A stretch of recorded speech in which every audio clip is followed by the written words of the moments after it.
Assalamualaikum warahmatullahi wabarakatuh. Jumpa lagi dengan saya Irnin di Reviews Channel. Oke, sekarang ini lagi masa-masanya pengusulan PKM ya yang kita tahu. Jadi para kawan PKM, apa sih yang berbeda ya dari PKM tahun 2023 ini dengan PKM sebelum-sebelumnya? PKM, Program Kreativitas Mahasiswa. Nah, ini merupakan salah satu ajang bergengsi ya, ajang hibah bergengsi bagi para mahasiswa yang dinanti-nanti selama ini. Akhirnya sudah keluar buku panduannya, sudah ada sosialisasinya minggu kemarin oleh Dalmawa. Nah, di sini akan saya rangkum apa perbedaannya dari tahun 2022 dengan tahun sekarang. Jadi, setiap PKM ini memang berbeda-beda ya panduannya gitu. Jadi ada beberapa yang berbeda. Nah, kita tahu PKM ini ada PKM 5 bidang, kemudian ditambah ada GFK, GT, KI, dan AI. Jadi totalnya itu adalah 9 ya, seperti itu. Nah, dari PKM ke-9 itu ada PKM riset. Sama riset tuh ada dua ya, riset eksakta dan riset sosial humaniora. Jadi dari PKM Riset Eksakta, Riset Sosial Humaniora, PKM KC, PKM PI, PKM PM, PKMK, PKM GFT, GFK, PKM GFT, dan KI itu luarannya adalah Timnas. Ya.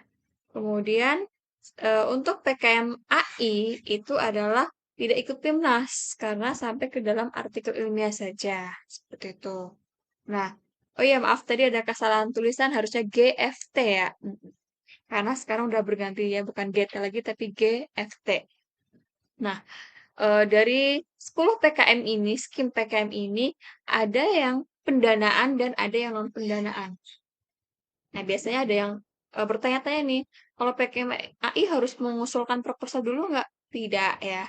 Jadi PKM AI itu adalah yang non pendanaan. Nah, sekarang akan saya jelaskan untuk yang PKM pendanaan. Jadi PKM pendanaan itu nanti kita membuat proposal.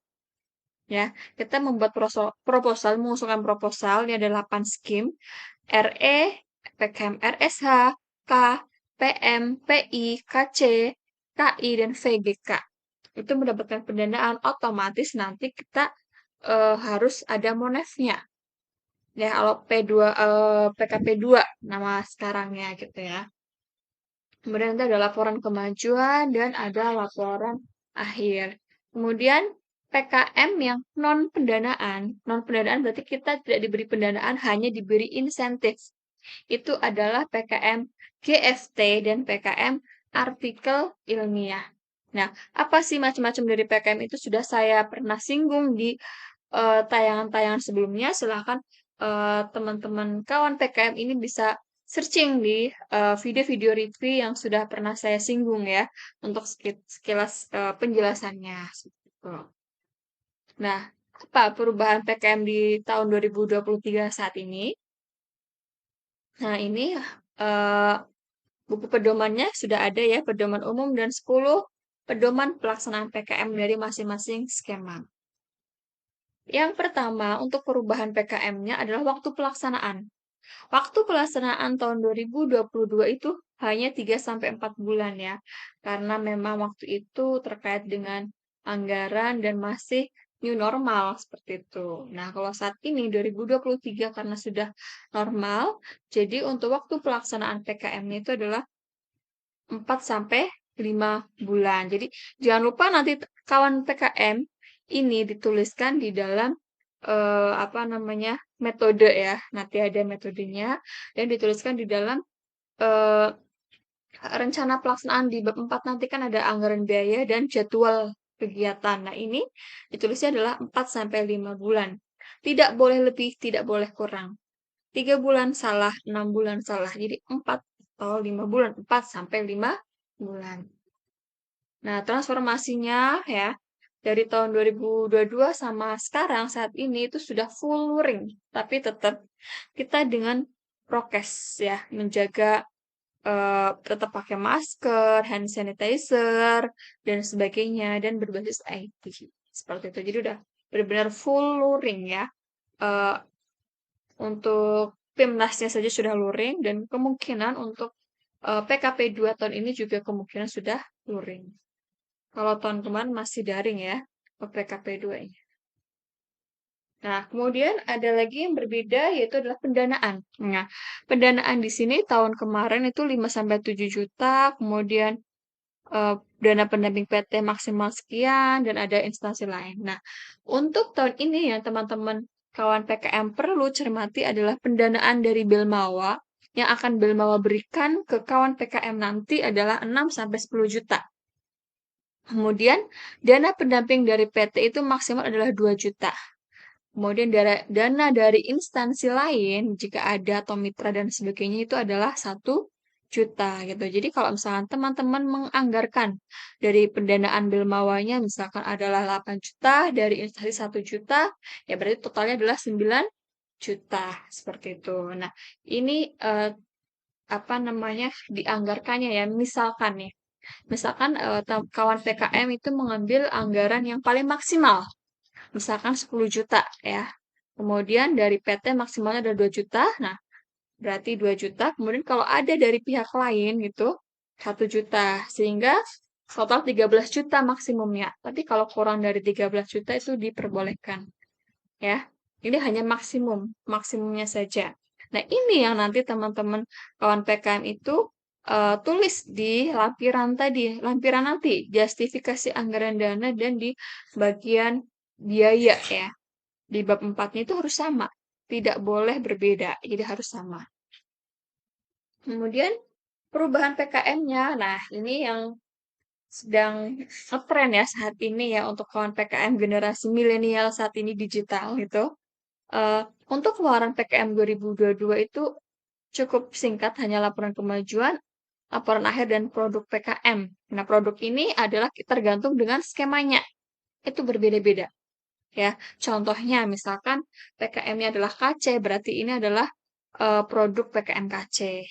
Kemudian PKM PM berarti di sini adalah buku pedoman PKM PM. Kemudian kalau PKM riset ya, riset baik itu eksakta maupun sosial humaniora berarti luaran di sininya adalah artikel ilmiah. Jadi berbeda-beda tergantung dengan skema PKM-nya. Tapi untuk tahun 2023 kita ada tambahan satu lagi. Jadi semuanya ini sama ya, 1, 2, 3, 4, dan ini juga sama. Produk PKM-nya ini tergantung dari skema. Saya ingatkan sekali lagi ya. Dan yang terbaru adalah 2023 ini luarannya adalah akun media sosial. Jadi nanti jika kawan PKM ini lolos pendanaan, harus ada akun media sosialnya harus dibuat. Karena itu nanti akan dilihat juga ya. Seperti kemarin sosialisasinya kita dengarkan tuh, itu akan dilihat juga gitu. Otomatis media sosial itu apapun ya terserah ya. Bisa IG, bisa Facebook, bisa TikTok atau YouTube gitu. Dan itu nanti akan diiklankan. Jadi ada biaya AdSense-nya. Ada anggarannya nanti yang teman-teman keluarkan untuk biaya iklannya. Nah, kemudian ada kuota ya. Kuota proposal juga ada mengalami perbedaan dari tahun 2022 dan tahun 2023 berdasarkan klaster perguruan tinggi. Nah, untuk klaster 1 tahun sekarang itu menjadi 500, PKM 8 bidang, AI 50, GFT 50. Untuk klaster 2 300, PKM AI-nya tetap GFT tetap. Jadi untuk AI dan GFT itu masih sama seperti tahun-tahun sebelumnya. Setiap klasternya. Yang berbeda adalah PKM 8 bidangnya ya. Itu jumlah yang diusulkan, jumlah kuota proposal yang kita usulkan ke Belmawa. Seperti itu setiap perguruan tinggi. Misalkan perguruan tingginya Unindra itu adalah klaster 2 berarti maksimal yang diusulkan proposalnya adalah 300 untuk 8 bidang, AI 25 dan GFT adalah 25. Nah, kemudian ini setiap masing-masing PKM rinciannya ya, memang semuanya itu sama. Nah, ini kita bisa melihat nih untuk keluarannya, laporan kemajuan, laporan akhir, artikel ilmiah, dan akun media sosial untuk PKM RE. Jumlah mahasiswa semuanya sama, 3 sampai 5 orang. pendanaannya 6-10, kemudian untuk yang mendapatkan insentif seperti GFT dan PKMA itu nanti mendapatkan 2,5 juta. Itu. Yang bidang ilmu kita bisa melihat. Yang bidang ilmu otomatis kita bisa melihat adalah riset eksakta, riset sosial humaniora, PKMPI, PKMKC, PKMKI itu harus sesuai dengan bidang ilmunya ketua ya, gitu. Tapi untuk skema PKM yang lainnya itu tidak harus bidang ilmunya. Misalkan PKMPM ya, kita bukan dari PGSD, tapi kita mau mengajar ke anak-anak SD tentang misalkan hidroponik dan sebagainya, berarti perbolehkan. PKM kewirausahaan, kita dari fisika, di sini kita mau menjual suatu usaha yang unik, misalkan buku fisika yang berbasis apa, nah itu diperbolehkan. Karena tidak sesuai dengan bidang ilmu dan sebagainya ya. PKM yang lain juga nanti kawan PKM bisa melihat di sini. Nah, ini untuk keluaran ini berbeda-beda di bagian nomor 3. Sesuai dengan skema PKM-nya. Riset itu keluarannya artikel ilmiah. Kemudian untuk PKMK ini produk usaha, yang nomor 3-nya. Untuk PKMPM, buku pedoman mitra. PKMPI sama, buku pedoman mitra.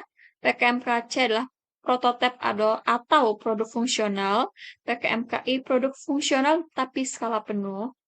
PKM VGK itu adalah video YouTube.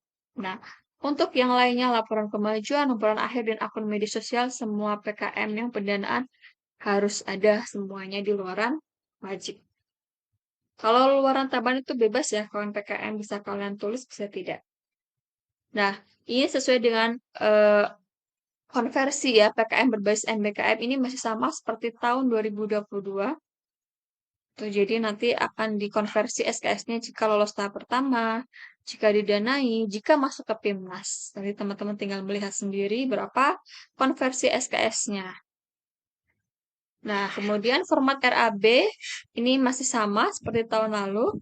Hanya saja di bagian lain-lain di sini biaya AdSense karena nanti kita membuat akun media sosial yang diiklankan, jadi harus ada biaya AdSense ini. Ini bisa masuk ke dalam jenis pengeluaran lain-lain. Kemudian justifikasi anggaran ya tadi antara rencana anggaran biaya di bab 4 dengan lampiran di justifikasi anggaran itu harus sama jumlah totalnya di sini. Jumlah total di sini itu jumlah total dari Bilmawa yang sudah ditambahkan dengan eh, apa namanya dari perguruan tinggi. Bukan Bilmawa saja, tapi yang sudah ditambahkan. Misalkan dari Bilmawa kita anggarkan 8 juta, kemudian dari perguruan tinggi 1 juta, berarti totalnya adalah 9 juta. Nah, di sini adalah total tersebut yang 9 jutanya. Ini juga sama. Nanti di sini akan dirinci besaran dananya. Seperti itu. Nah, ini ya bisa dilihat. Kemudian, nah, seperti itu untuk PKM-nya dan untuk PKM pengumpulan proposal tahun saat ini 2023 itu tidak ada perpanjangan sudah diwanti-wanti ya dari Bilmawai tidak ada perpanjangan. Tapi di sini sudah dibuat deadline dari setiap yang mengupload untuk berita acara evaluasi internal dan surat komitmen dana. Nah, ini untuk perguruan tinggi nih, paling lambat dikirimkan 2 Maret ya, jam 12 malam. Untuk mahasiswa mengunggah proposal paling lambat 4 Maret jam 12 malam. Tapi saya harap jangan mepet-mepet karena biasanya memang servernya down seperti itu. Kemudian untuk dosen dan pimpinan perguruan tinggi melakukan validasi paling lambat 6 Maret. Jadi masih ada waktu ketika mahasiswa upload proposal tanggal 4, dosen masih ada waktu tanggal 5 atau tanggal 6 untuk memvalidasinya. Seperti itu. Oke, terima kasih. Ini yang bisa saya sharing terkait perubahannya. Selamat berjuang untuk kawan PKM. Semoga dimudahkan dan lolos pendanaan PKM tahun 2023. Saya akhiri. Assalamualaikum warahmatullahi wabarakatuh.